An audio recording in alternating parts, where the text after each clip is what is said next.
We're actually quite a small team, but we've always followed the belief that, we'd rather be better and not bigger. And so, every one of the team members here plays a critical role, but each one of them is very skilled at what they do, obviously multi-talented in terms of their skills that they bring to the table. And it's always about being better, not bigger. We believe in collaboration, so we get everyone involved in ideation, strategy, all that kind of stuff. So we get a lot of different opinions, and I think that just kind of drives us as well, to push the boundaries and be original. Even finance people find themselves involved in these sort of creative think tanks or pods, and we literally do one of those every single day. For the last 3 years or so, most of our work has come from direct client relationships, but obviously there's some agencies that we hold in very high regard, and so we love collaborating with them when we get the chance. And we've had a chance to work with Crispin Porter Boguski in Boulder in the States, and with Mother in New York, and then most recently we've been collaborating with Sid Lee in Amsterdam on the Adidas Originals project. BP Ultimate Ride did really well for us.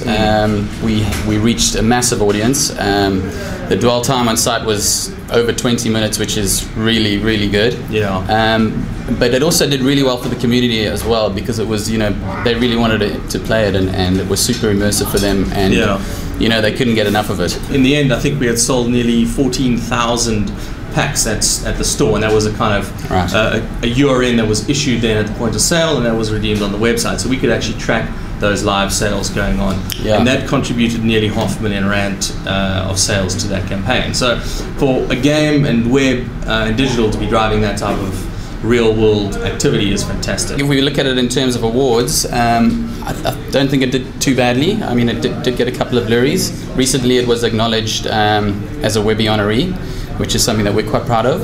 But it also won an FWA online. But if we look at awards, I think Music and Flow Browser is probably the one that stands out.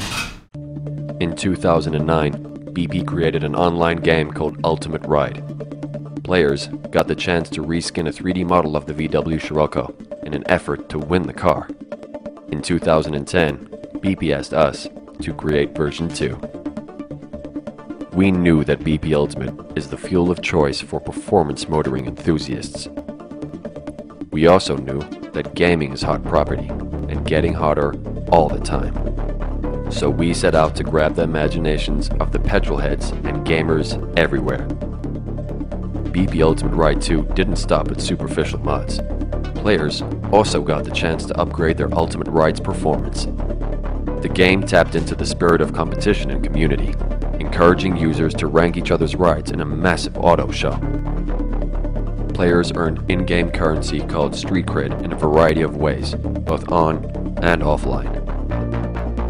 A key partnership with local petrolhead title Speed and Sound blurred the lines between virtual and reality, speaking to the true fans and adding authenticity to the movement. With player numbers climbing rapidly, we released the next development, Ultimate Ride Racing. Time on site went into overdrive as players raced through the ranks to try and claim the title of BP Ultimate Ride 2 champion. Every step of the campaign was activated and supported by a careful balance of ECRM, activity across the major social media channels, and forecourt promotions. Client objectives and KPIs were reached and exceeded within the first 8 weeks of the campaign, and are all still growing steadily. BP Ultimate Ride 2 continues to gain new players and fans. Adding new features and brand partnerships are increasing richness and adding a deeper level of engagement. To date, the game has been so successful that BP has already given version 3 the green light. As BP Ultimate Ride 2 nears its conclusion, the idea of a massive multiplayer online racing game is only just warming up.